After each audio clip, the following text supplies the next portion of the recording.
The painting evokes both the pleasures of friendship and the melancholy of the exile. A dream, but one with a bittersweet taste.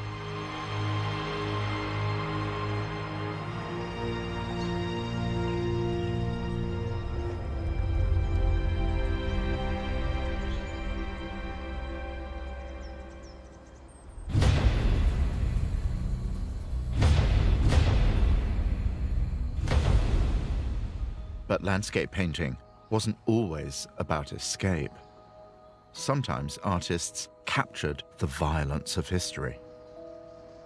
200 years after Su Shi wrote his poems, China's Song dynasty had fallen to Mongol invaders.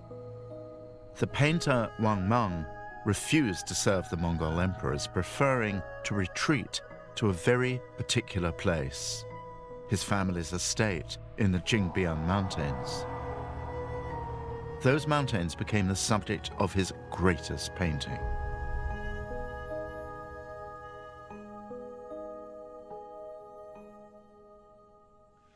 Well, when you're in the presence of a bona fide masterpiece, which this is, words somehow struggle to be formed, but I'm going to do my best. Not least because this is an extraordinary painting, because it belies all the pleasing stereotypes we have about Chinese landscapes. You think of Li Jiang, you think of that first generation of Northern Song painters, and it is all about feeling protected by the imperial mountain. None of this is happening with Wang Mang. This is, above all, a painting about turbulence. It's full of a kind of restless, writhing, sensuous, intense energy. There's a reason for this turbulence.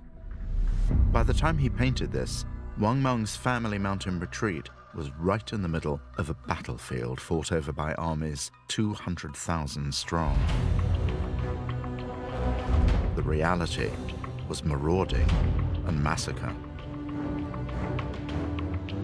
These are not mountains which protect us. Instead, they trap and threaten us.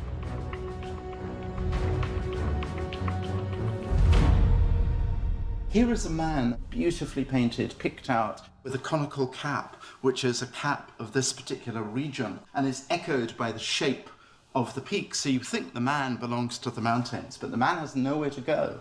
There are paths which make no sense at all. He moves his way through scrubby pines.